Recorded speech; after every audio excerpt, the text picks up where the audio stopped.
So I end up losing this round, and I'm pretty sure a number of mistakes were made to get into this position. So this game ends up starting off a little slow. Uh, we'll see this turn a little bit in more detail. So I play the Servant, my opponent heat raise it. I'm kind of like, oh, sweet. That's a lot of respect for me having a 5-drop. Except for this disaster. I'm now in a position where I have to kill the Rabble Master. Fortunately, I draw something that rewards me for doing so. So I set up the tempo play, we even up on life. My opponent plays an Amphin Path Mage. Here I'm given the option of lightning striking and getting in the attack, or playing the Crows. I opt to play the Crows, and I think that this decision could have been better made based on the matchup, because I think there's a lot of cards that punish the Crows on tempo here. I opt not to attack with the Bloodseeker too, on the basis that he then has to do something about it. And my thought was that it's a 3 mana here, but there's so many things that in blue-red advances board state or cheaper and tap or handle this guy for a turn. So it ends up a little poorly, as you can see from this Frost Links. So I draw my land, and again I'm in the same board state where I can try to kill the Path Mage, or I can play this guy. My thought is that I don't really want to kill the Path Mage. So like the card he could have is Peel. If he has Peel, killing the Path Mage is still kind of a disaster, because it's not going to die. And if he has Peel, bouncing the Vampire is about the same disaster level. So I go with that. He has the Peel, and it is not great. I go to 7 on his attack. I draw Typhoid Rats, which is pretty nice. So I opt to make my attack with the Bloodseeker, which, because I'm going to kill this guy, if he blocks, I'm great with trading here. And if he doesn't block, I get in 2 free damage. And then the important part is the swing back. The Rats gets to trade for the 2/2, which in turn leaves me at 6 on the Goblin hit, which is an AOK life total against Lava Axe.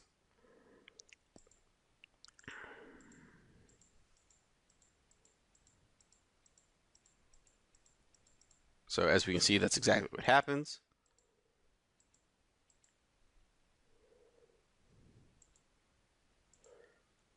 My opponent plays both of his guys, which puts me at dead on board unless I hit, and out to this guy, which I do. How lucky. I opt to attack with the Bloodseeker because it's +2 damage this turn, but because I'm going to be basically forced to block the Marauders next turn with whatever I don't attack with, it's considerable that I'd rather have the Crow around. So that was my... I think that might have been a mistake. It's hard to really tell. But I end up striking down the Path Mage. Opponent draws their card. Attacks. Or plays their land. I play my Vampire. I feel pretty advantaged in this board state. Opting not to attack because that's a terrible trade. So I could have gotten an additional 2 damage there if I had the Crows, which actually would have matched this exact board state. So whatever. My opponent rips Siege Dragon, which is kind of a nightmare here. So, the first thing I'm going to do this turn is attack with a Bloodseeker. And my opponent blocks. This is going to die the Siege Dragon trigger, so it's not like I can not attack with it. My opponent doesn't really want to risk the dragon, so I trade this away, so that's great. So they no longer have lethal power on the board. So no longer forced to jump the shadow, or to block with the Vampire, which would have 2 damage on it, or force me to pay 2 life to give it flying to avoid the Siege Dragon trigger. So that's great by me. I play the other Vampire, and this is where I think I make a mistake. So, thinking about this board state, my opponent ends up attacking.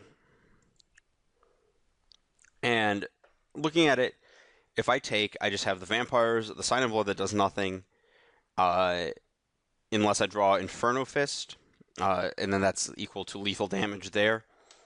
So if I take it, I go to 1, I'm forced to attack, and if his last card is anything, I lose. And I just took it because I'm like, yeah, well, what if he has nothing? He's not going to attack if he has nothing, so he has to have something. If it's a flying blocker, I think I'm dead anyways. No, I'm not dead anyways. If it's a flying blocker, I can... If I block... No, if I block, I'm dead anyways, unless I rip... Okay, so this is logic. If it's a flying blocker, I don't want to block, and I want to hope to rip a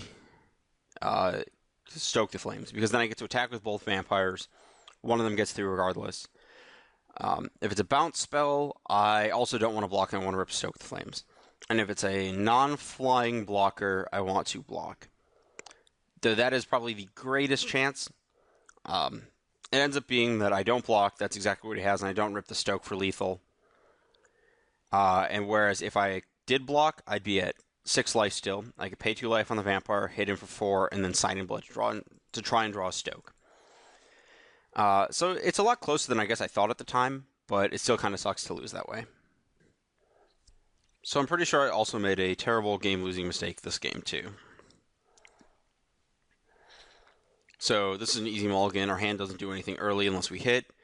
And this matchup's going to be pretty race-intensive as a red mirror, especially against blue-red. So we ship reasonable 6, even if it's missing a color because it has action. He gets a bit more aggressive. I opt to not devil here because my thought is that I'd rather kill the follow-up 2-drop and play my on-curve 2-drop and use my mana better next turn, which I think is actually correct, especially because this guy burns out fast.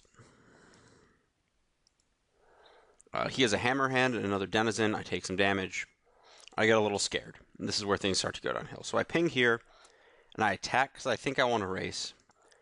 I don't think that's correct, though. I think I was supposed to leave back the Servant and trade the Servant here, because I don't really think the Servant's doing much here. Whereas the Lightning Strike that I'm forced to trade off here does. So I guess, looking at this, I probably would have been forced to trade the Strike here. But we end up in this really awkward board state 2 turns down the line. You can see the writing on the wall here, can't you? So I send the relevant squad in. I could have played this guy, paid 2 life for 2 extra damage by sacking this, because it doesn't matter because this guy's going to die next turn anyways, because guess what? Siege Dragon. That was kind of the obvious thing. I could have dealt the extra 2 damage. I'm in a kind of crappy board state here. I decide that I want to chump with the crows. This guy can't even land because he's just going to die to the trigger. This is going to chump. Except the guy dies, plays Frostlinks, locks this down. He opts to play around me having just like some removal spell or whatever. But honestly, I don't think there was much I could do. Actually, looking back, I think that I would have had to trade off the strike anyways. But forcing myself to do so a turn earlier was kind of loose. For 2 damage. Maybe not. Maybe getting that 2 damage, because my hand wasn't really going anywhere late. Regardless, we got Crush. I think it's very possible that the real point was not taking the Siege Dragon Pack 3. I can't remember off the top of my head if I had 2 or 1 Servant at the time, but if I had 2, it was definitely wrong. I think if I just had 1, maybe I just wanted more early game stuff so I could burn through their blockers and attack, though.